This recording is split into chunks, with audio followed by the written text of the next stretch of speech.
নমস্কার বন্ধুরা, আমি অর্চনা। আমার চ্যানেলে আপনাদের স্বাগত। তো আজকে আমি নিয়ে এসেছি আমাদের সবার প্রিয় আলু পোস্ত রেসিপি। আর আমরা আলু পোস্ত সবাই বানাতে জানি। তো আজকে আমি বানাবো বাঁকুড়া স্টাইলে আলু পোস্ত। এটা খেতে কিন্তু দুর্দান্ত লাগে।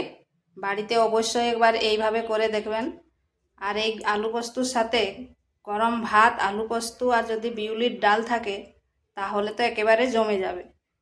তো চলুন দেখে নেওয়া যাক আমি এই আলু পোস্ত কীভাবে তৈরি করি।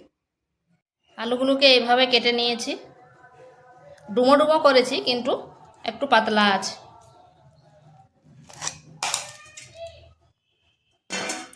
এরপর এগুলো ভালোভাবে ধুয়ে নিচ্ছি।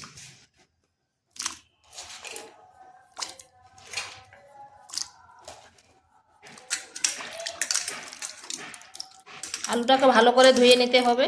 আলু কাটার পর কীরকম এই যে লামস বেরোয়।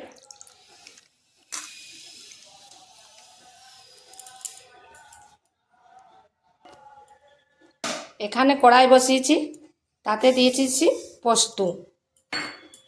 পোস্তটা আমার 50 গ্রাম মতো আছে। আমার যেহেতু আলুর পরিমাণটা বেশি, আপনারা যেরকম আলুটা নেবেন সেই আন্দাজ করে পোস্তটা নেবেন।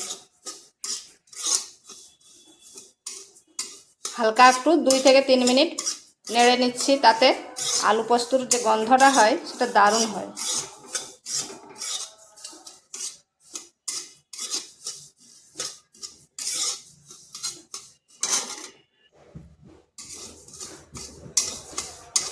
পোস্তটা নাড়া হয়ে গেছে, বেশি কিন্তু ভাজবেন নি, 2 থেকে 3 মিনিট। এরপর এটা নামিয়ে নিচ্ছি। এরপর কড়াইতে তেল দিচ্ছি। আর আলু পোস্তটা অবশ্যই সরষের তেলে রান্না করবেন, তাতে কিন্তু খেতে দারুণ লাগে। আর দিচ্ছি 5 ফোড়ন, দিয়ে দিচ্ছি 2টো শুকনো লঙ্কা। এরপর দিয়ে দিচ্ছি কেটে রাখা আলুগুলো।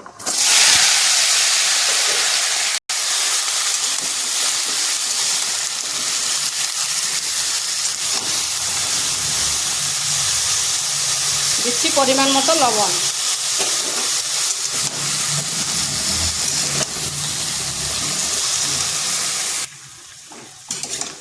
এইভাবে আলুটাকে বেশ কিছুক্ষণ নেড়ে চেড়ে ভেজে নেব। এইভাবে ঢাকা দিয়ে দিয়ে ভেজে নিচ্ছি।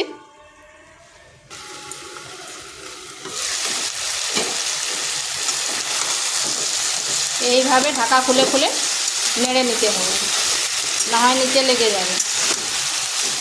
আর আলুটাকে আমি ভেজে নিচ্ছি, খুব বেশি ভাজবো না, হালকা একটু যখন ব্রাউন কালার হয় সেভাবে ভেজে নিচ্ছি।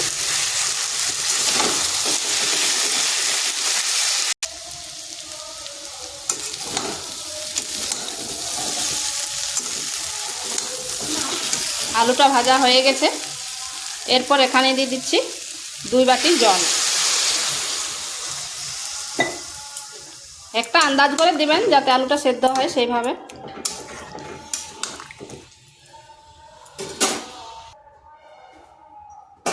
এরপর ঢাকা দিয়ে দিচ্ছি। আর ওদিকে আমি যে পোস্তটা ভেজে রেখেছিলাম, পোস্তটা বেটে নিচ্ছি। পোস্ততে 2টো কাঁচা লঙ্কা দিচ্ছি, ঝালটা আপনারা আপনাদের আন্দাজ মতো দিবেন। এরপর এটা বেটে নিচ্ছি।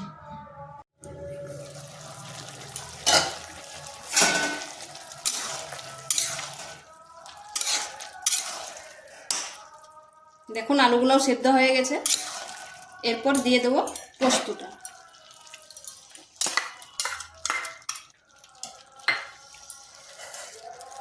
আর দিয়ে দিচ্ছি 2টো কাঁচা লঙ্কা। ঝালটা আপনারা অবশ্যই আপনাদের আন্দাজ করে দিবেন, কম বেশি।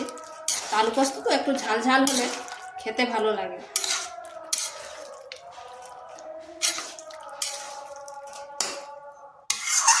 এইভাবে 3 থেকে 4 মিনিট ফুটিয়ে নিচ্ছি। এটা আমার প্রায় হয়ে এসেছে।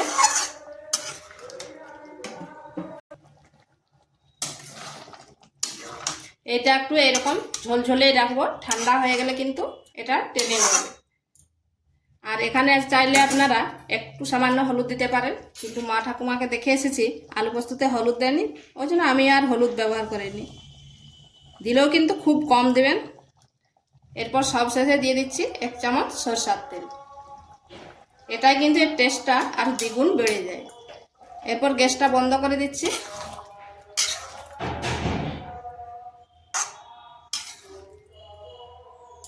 আর ঢাকা দিয়ে 5 মিনিট রেখে দিচ্ছি, যাতে তেলটার গন্ধটা চারদিকে ছড়িয়ে যায়। 5 মিনিট পর ফিরে এলাম। দেখুন গ্রেভিটা কি সুন্দর হয়েছে আর কতটা শুকিয়ে গেছে। এটা আমার হয়ে গেছে।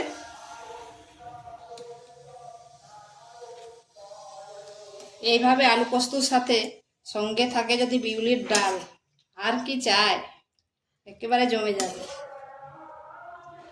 তো ভিডিওটা ভালো লাগলে লাইক শেয়ার কমেন্ট অবশ্যই করবেন। আর নিত্য নতুন রেসিপি পাওয়ার জন্য চ্যানেলটিকে সাবস্ক্রাইব করবেন।